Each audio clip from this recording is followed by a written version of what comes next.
오늘도 이어서 모압에 대한 말씀을 살펴봅니다. 사실 이 모압이라고 하는 나라는 그렇게 크지 않은 나라입니다. 아, 성경에 저희 지도 이곳에 보게 되면 모압이 나오고 있는데 모압이 어디 있냐면 어, 여기 있습니다. 여기 있는데 한 요 정도밖에 되어지지 않는 곳입니다.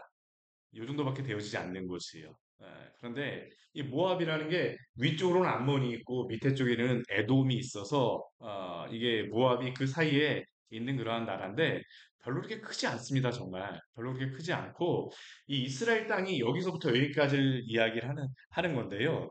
여기서부터 이쪽까지의 그 거리가 한 요 정도 거리 해봤자 이게만 100km 될까? 그리고 여기서부터 여기 해봤자 지금 몇 킬로냐면요. 이게 한 250km 정도? 그러니까 이스라엘 땅 자체도 이게 한 250km 긴 데가 이 옆으로 다 하게 되면 킬로가 안 되는 그러한 지역입니다. 근데 모압이라고 하는 데는 여기 건너편에 한 요 정도를 이야기하는 거니까 이스라엘보다도 훨씬 작은 그러한 나라죠. 그런데 이 예레미야 말씀을 보게 되면 이렇게 작은 나라임에도 불구하고 48장 전체를 할애하고 있습니다. 심지어는 이 새벽 예배 때 보통은 뭐 이렇게 길다 그래도 뭐 그냥 어제 블레셋 같은 경우는 금방 하루 뭐 7절하고서 그냥 지나갔잖아요. 근데 예레미야 말씀 같은 경우는 1절서부터 우리 몇 절까지 있냐면 47절까지 말씀이 있습니다. 애굽보다도 더 긴 그 성경의 양을 예레미야 말씀에서 더 많은 그러한 부분을 이 모압에게 할애한 것입니다. 왜 그랬을까요? 이렇게 작은 나라, 이 작은 나라에 왜 이렇게 할애를 했습니까? 제가 이 모압만 설교를 네 번을 새벽에 해야 되는데 이게 참 많은 양입니다. 왜 이렇게 했을까요? 이 모압이라고 하는 나라는 이스라엘과 보게 되면 가깝고도 먼 나라입니다. 한마디로 이야기하면. 아, 일본하고도 비슷하더라고 할 수도 있습니다. 어쩌면. 우리 일본하고 어떻습니까? 옛날에 우리 뭐 백제 사람들이 그쪽으로 가갖고 뭐 그쪽에 자리 잡았다고 이야기를 하고 일본의 그런 뭐 황실이 우리나라 뭐 백제 사람이라고 이야기도 합니다. 그런데 그 일본 근데 우리하고 어떻습니까? 이게 뭔가 좀 그래요. 이 모압이라는 나라도 어떠냐면 이 모압이 이스라엘하고 굉장히 가까운 나라입니다. 여기 바로 보이잖아요. 바로 보이잖아요. 바로 보이다 보니까 여기에 살았던 사람들이 이쪽으로 다 쉽게 넘어갔습니다. 여기가 사해인데 여기 이렇게 사해에 보게 되면 이렇게 튀어나온 요 반도 같이 생긴 게 있어요. 여기가 그 건기에는 이게 다 이어집니다. 이어져. 요즘에는 물이 없어서 그냥 막 이어졌거든요. 근데 예전엔 건기에 여기가 이어지다 보니까 사람들이 이쪽에 그냥 건너 다니고 막 그랬습니다. 그런데 이 지역에 이 사람들이 그러니까 뭐 하게 되면 그냥 건너가서 이쪽에 지역에 살기도 하고 건너와서 살기도 하고 했던 게 바로 이 모압 지역이었습니다. 아브라함의 그 조카였던 롯의 그 아들이 바로 이 모압과 암몬인데 그러다 보니까 형제나라라고도 할 수 있습니다. 친척이죠. 먼 친척입니다. 그것뿐만 아니라 이 남유다하고는 정말 가까운 친척이죠. 왜 그렇습니까? 다윗의 증조 할머니인 룻이 바로 이 모압 여인이었기 때문입니다. 이 베들레헴 지역, 요 지역에서 보게 되면요, 모압이 보입니다. 실제로 다 제가 예전에 예루살렘에 있을 때 저 건너편에 보게 되면 그 요르단 그 도시가 이렇게 산 위에 있는 게 보입니다. 그러니까 야, 저 사람들이 잘 지내나 못 지내나가 그 눈 좋은 사람들은 보이는 겁니다. 왜 이 나오미의 집안이 그쪽으로 갔을까요? 이 예루살렘, 뭐 베들레헴 요 지역의 산지에 유다 산지에 있는 사람들이 거기에 보게 되면 거기는 푸른 게 보이는 겁니다. 유다 지역에는 비가 안 오지만 그쪽은 더 높은 산지이기 때문에 그쪽에서 비가 내리니까 그쪽에는 먹을 게 있구나라는 걸 알고 나서 이 지역에 있는 사람들이 넘어갔던 겁니다. 그러니까 이게 굉장히 가까운 그러한 지역이죠. 근데 이 모압 같은 경우는 어떻습니까? 반면에 굉장히 가까운 지역임에도 불구하고 이스라엘에게 그렇게 선한 영향력을 미치지를 않았습니다. 왜 그렇습니까? 이 그모스라고 하는 신이 이 남유다의 그러한 멸망에 이스라엘의 멸망에 큰 영향을 주었거든. 특히 남유다에게는 더 많은 영향을 주었습니다. 어제도 제가 이 말씀을 드렸지만 오늘 말씀에도 보게 되면 이 모압의 죄에 대하여서 말하면서 하나님께서 다시 한번 이 부분에 대해서 말씀하세요. 다시 한번 말씀하십니다. 오늘 모압의 죄악에 대해서 이제 뭐 내일 새벽에도 그렇고 금요 기도회 때도 그렇겠지만 이 모압의 죄에 대해서 이 최후에 대해서 하나님이 굉장히 자세하게 말씀하십니다. 왜 그렇겠습니까? 이게 단순히 여기에 나와 있는 이 이스라엘 주변에 있던 이 열방의 그러한 죄악이라든가 그 모습들이 그냥 그것으로만 끝나는 게 아니라 오늘날 이 시대의 우리의 죄악들을 사실은 비춰주는 거울과 같습니다. 뭐 우리가 문화가 발전하고 세대가 변했다래 갖고 뭐 굉장히 뭐 발전했을 거라고 생각을 하지만 저는 성경 보다가 깜짝깜짝 놀라는 게 뭐냐면 예전에 범했던 그 죄를 오늘날 더 창의적으로 더 잘 짓습니다. 과학이 발달하다 보니까 더 그 죄를 더 포장해 갖고 더 잘 짓습니다. 오늘 말씀에 바로 그것을 이야기하고 있죠. 오늘 11절 한번 말씀 보십시오. 모압은 어떠한 나라였었냐 하면 이렇게 작은 나라였음에도 불구하고 굉장히 이들의 자랑이 한 가지가 있습니다. 우리 11절부터 우리 뒤에 보게 되면 14절까지의 말씀을 보게 되면 이들의 자랑에 대해서 이야기하는데 우리 11절 말씀 먼저 같이 한번 읽어보겠습니다. 모압은 젊은 시절부터 평안하고 포로도 되지 아니하였으므로 마치 술이 그 찢기 위에 있고 이 그릇에서 저 그릇으로 옮기지 않은 같아서 그 맛이 남아있고 냄새가 변하지 아니하여 이들의 자랑은 무엇일까요? 우리는 우리나라를 잘 지켰다라는 게 바로 이들의 자랑입니다. 북이스라엘 같은 경우 어떻습니까? 그 옆에 나라인 이 이스라엘 같은 경우 북이스라엘은 이미 아수르에게 침략을 당해갔고요. 북이스라엘은 흔적도 없이 다 사라졌습니다. 이 말씀이 기록되어 있을 때 한 150년 정도 전에 한 130, 40년 정도 전에 아수르에게 멸망하여서 다 포로로 붙잡혀갔습니다. 그 위쪽에 있었던 길르앗 지역에 있었던 이 이스라엘 백성들 있잖아요. 이 요단 동편에 있었던 그 사람들도 아수르의 침략일 때에 많이 붙잡혀갔습니다. 붙잡혀갔습니다. 뭐 거의 남아있진 않아요. 그 민족들이. 그, 그, 그 지파들이. 그런데 이 모압은 어떻습니까? 잘 남아있습니다. 젊은 시절부터 평안하고 포로가 되지 아니하였으므로. 이 지역 같은 경우는 이게 요새가 잘 발달돼 있고 높은 곳에 있는 그러한 도시들이 있어서 쉽게 침략하기도 쉽지 않고 뭐 작다 보니까 아마 그냥 무시하고 지나갔던 것일 수도 있습니다. 그러다 보니까 이 사람들은 자신들의 그러한 것들이 침략받지 않는다라는 게 굉장한 자랑이었습니다. 우리는 작지만 그래도 침략을 받지 않고 잘 우리가 안정되게 나라를 유지하고 있어. 그러다 보니까 하나님께서 이 모압을 무엇으로 비유하냐 하면요. 술이 그 찢기 위에 있어서 이 그릇에서 저 그릇으로 옮기지 않은 것 같다라고 이야기합니다. 뭐 이 시대에는 포도주를 가지고 이야기하지만 오늘날에는 무엇으로 이야기할 수 있겠습니까? 저는 뭐 콜라라고 이야기할 수 있을 것 같아요.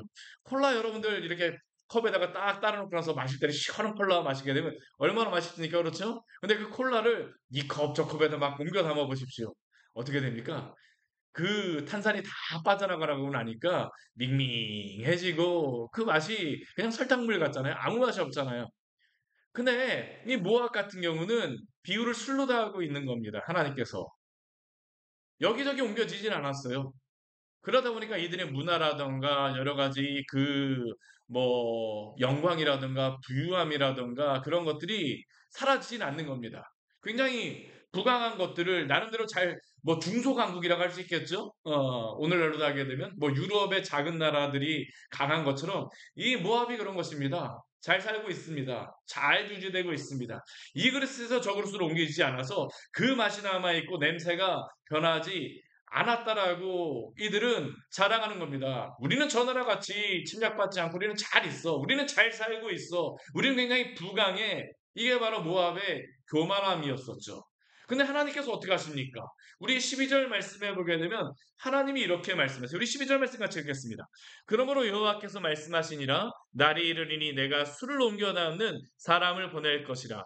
그들이 기울여서 그 그릇을 비게 하고 그 병들을 부수리니 이들은 그것이 자랑이라고 하지만 하나님께서 뭐라고 말씀하시냐면 너희가 그렇게 잘 살고 있느냐? 너희가 그렇게 잘 되고 있느냐? 그런데 너희가 아무리 이렇게 잘 되는 것 같지만 그런데 너희가 너희의 주인이고 너희가 너희의 삶의 왕이라고 생각하며 살아가고 있지만 그러나 그것이 끝날 때가 있을 거야. 그 술을 옮겨다는 사람을 내가 보낼 거야. 이 술을 옮겨다는 사람이 누구일까요? 바벨론입니다.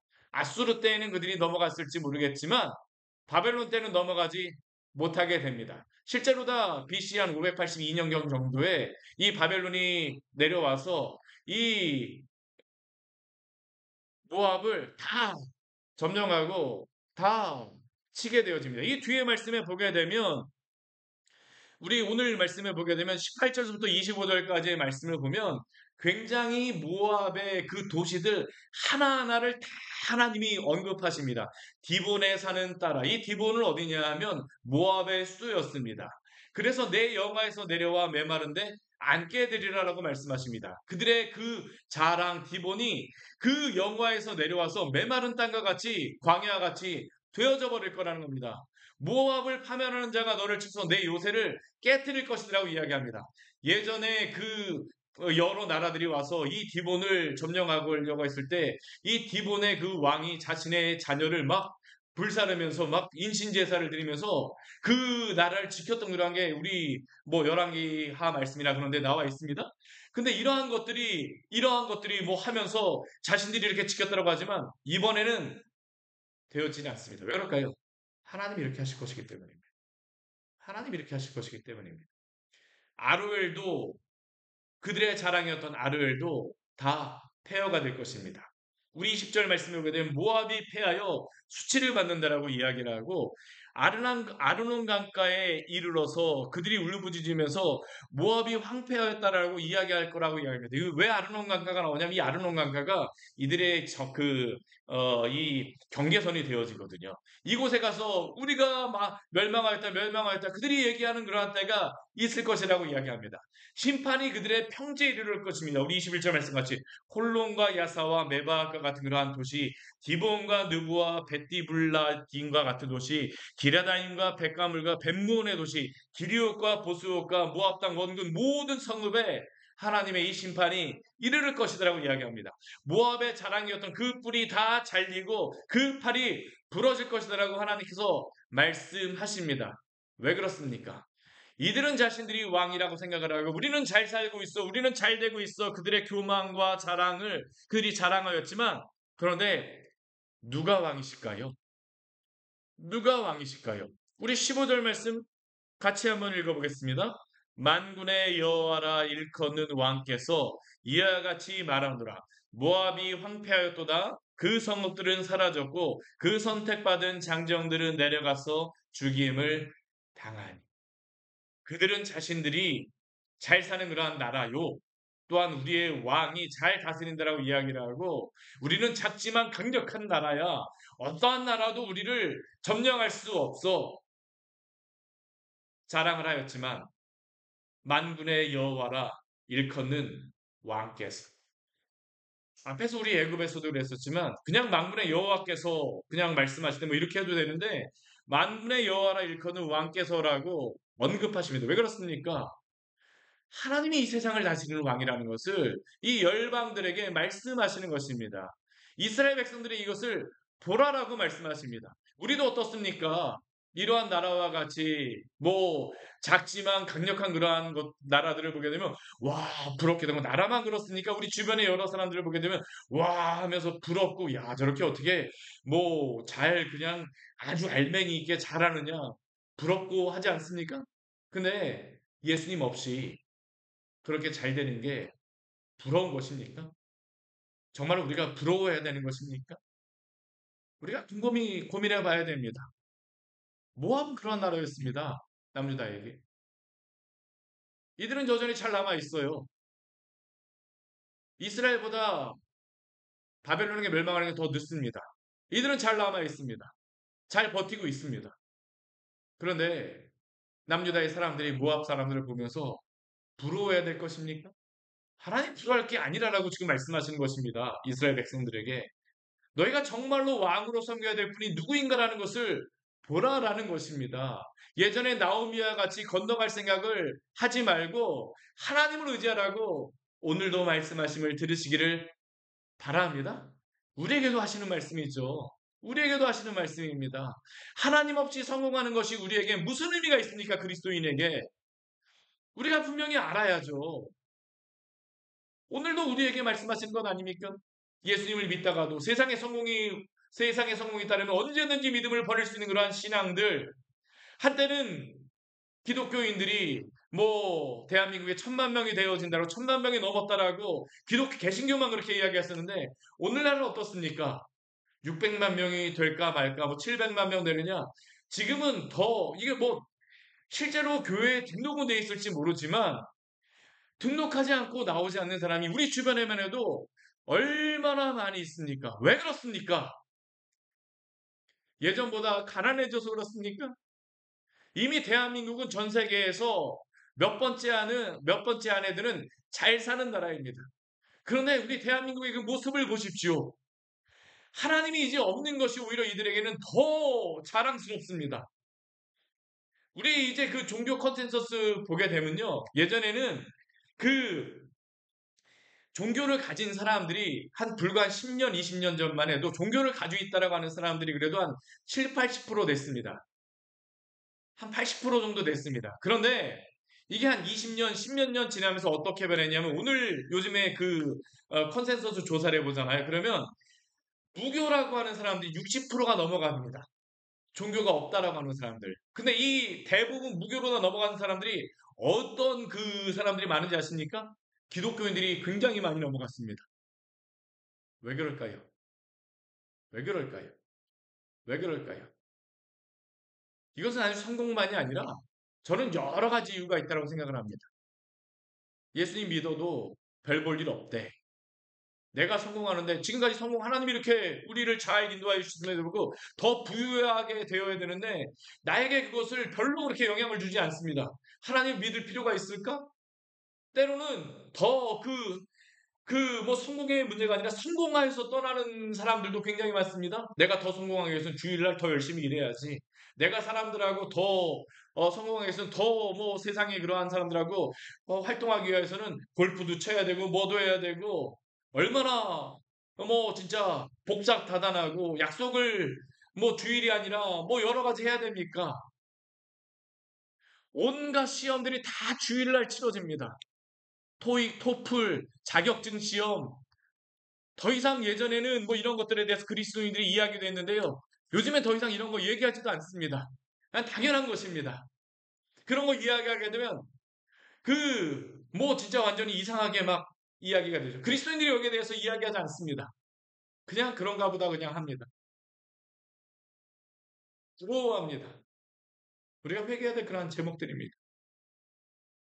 근데 이 오늘 모압을 보게 되면 두 가지의 죄악을 하나님께서 말씀하시는 게 있습니다. 두 가지의 죄악을 이야기해요. 저는 이 죄악이 오늘날 우리에게도 보이는 그런 죄악이라고 생각합니다. 첫 번째 죄는 무엇일까요? 우상숭배입니다. 우리 13절 말씀 같이 한번 읽겠습니다. 이스라엘 집이 베델을 의뢰함으로 수치를 당한 것 같이 모압이 그못으로 말미암아 수치를 당하리로다. 아멘. 우리 13절 앞의 말씀이 이스라엘 집이 베델을 의뢰함으로 수치를 당하였다라고 이야기를 합니다. 이게 무슨 의미입니까? 이스라엘은 전체 이스라엘을 이야기하는 게 아니고요. 북이스라엘을 이야기하는 것입니다. 북이스라엘. 북이스라엘이 베델을 의뢰함으로 수치를 당하였다라고 합니다. 수치를 당한 것은 무엇일까요? 북이스라엘이 아수르에게 멸망하고 다 아수르의 포로로 붙잡혀가 버린 것입니다. 나라가 멸망하였습니다. 근데 그 죄가 무엇이라고 말씀하십니까? 베델 때문이라고 이야기하십니다. 이 베델은 지역 이름입니다. 근데 왜 베델이라고 하는 지역을 이 이스라엘의 멸망의 이유로서 하나님께서 말씀하십니까?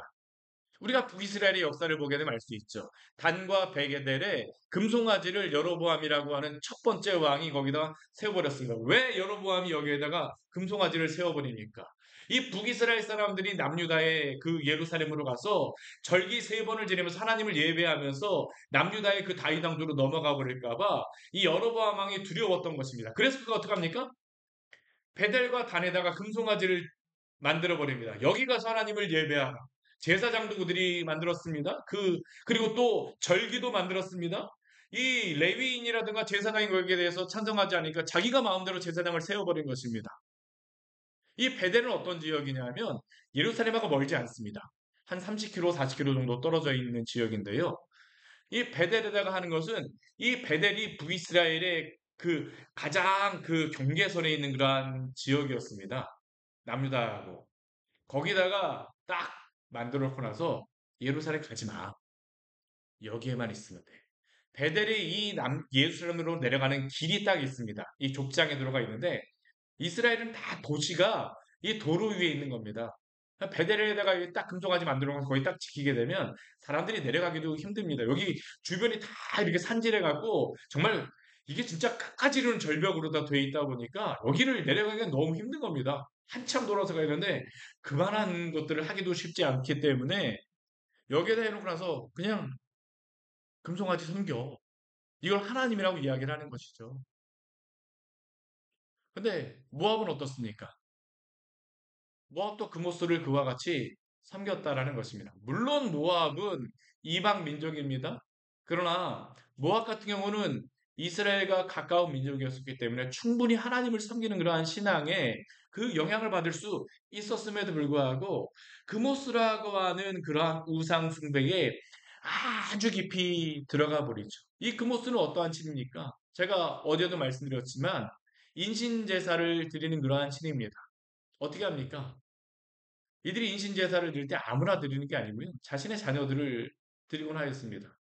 내 믿음, 내 성공. 왜 이들이 그 자신의 자녀를 드리겠습니까?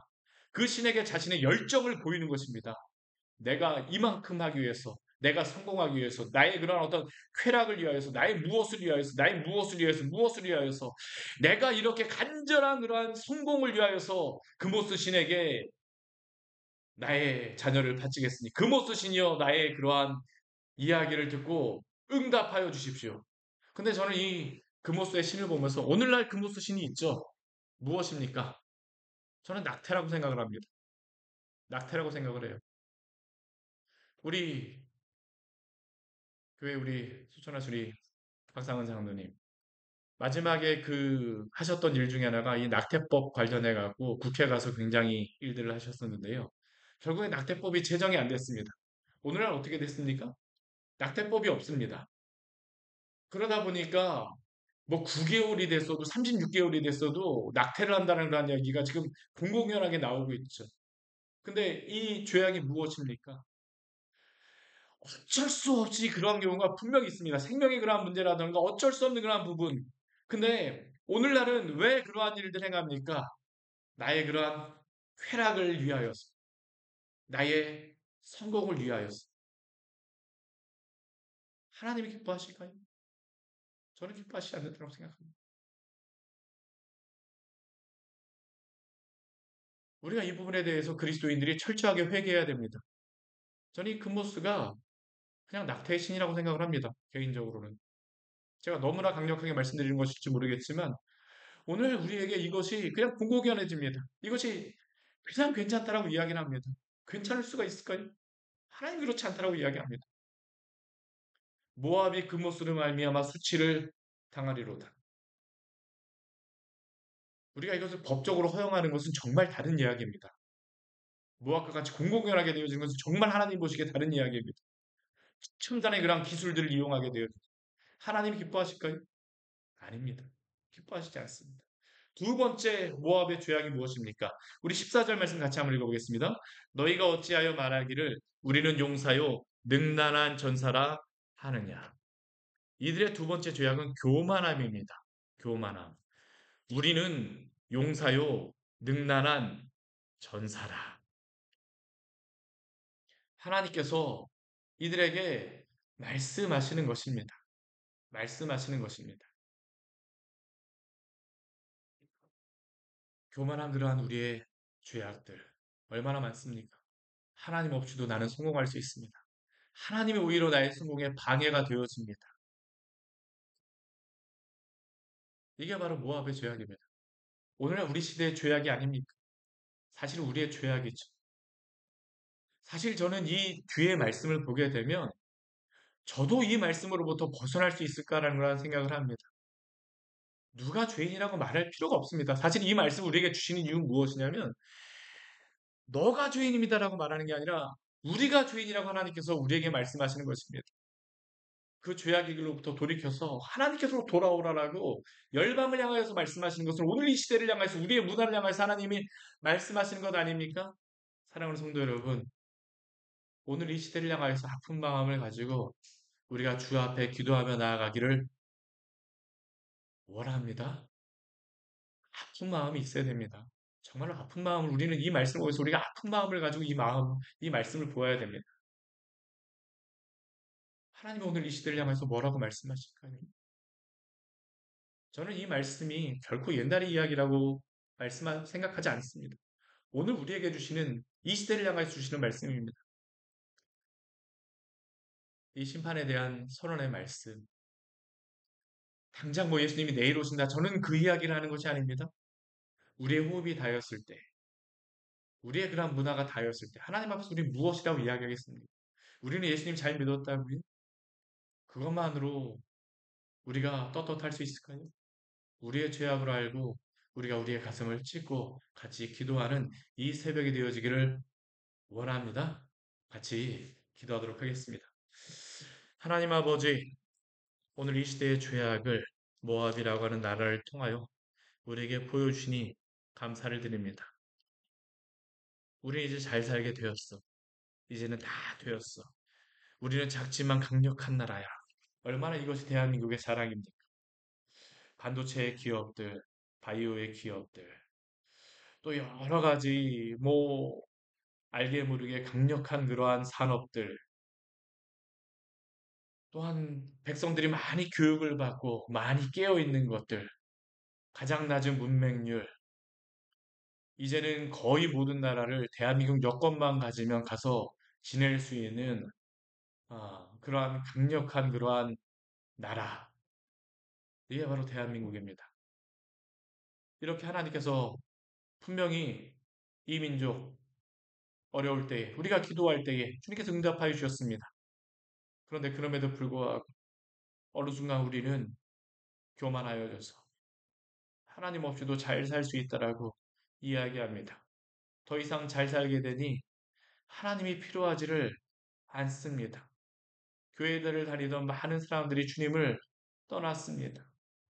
교회도 우리의 그러한 물질과 여러 가지 풍요로움에 만족하여서 더 이상 영혼을 생각하고 우리의 죄악을 회개하기보다는 그냥 우리의 그러한 풍요와 그러한 것들에 만족하고 있습니다. 문화와 여러 가지 모습들이 하나님을 대적하는 그러한 문화로 가고 있음에도 불구하고 전혀 문제의식이 없고, 아니 문제의식이 있다 할지라도 우리가 이것에 대해서 당신 앞에 회개하고 나아가지 않고 그냥 있습니다. 오 하나님 아버지, 우리의 죄악을 용서하여 주시옵소서. 우리의 교만함을 용서하여 주시옵소서. 이 시대를 향하여서 하나님께서 말씀하시는 것들을 듣게 하여 주시고, 단순히 이 열방을 향해서 말씀하시는 것이 이 열방에게 말씀하시는 것이 아니라 이 시대를 향해서 말씀하심을 듣게 하여 주시고, 우리는 구원받은 백성이기 때문에 괜찮다라고 하는 것이 아니라 우리의 가슴을 찢고 이 시대의 죄악을 우리의 죄악으로 알아 오늘 주 앞에 하나님 아버지 부르짖으며 주여 우리의 죄악을 용서하여 주시옵소서. 회개하며 나아가는 우리 광야의 샘교회 성도들 되게 하여 주시옵소서.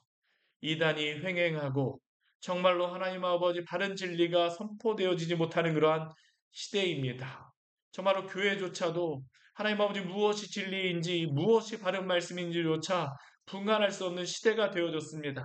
오 하나님 아버지, 우리를 불쌍히 여기시고 당신의 교회가 깨어서 정말로 하나님 편에서 정말로 무엇이 옳고 그른가를 분명히 깨달을 수 있도록 주여 도우시고 인도하여 주시옵소서. 긍휼 중에서라도 당신의 은혜를 잊지 마시고 다시 한번 주 앞에 돌아오는 부흥이 이 땅 가운데 임할 수 있도록 주님 허락하여 주시옵소서. 예수님 이름으로 기도드립니다. 아멘.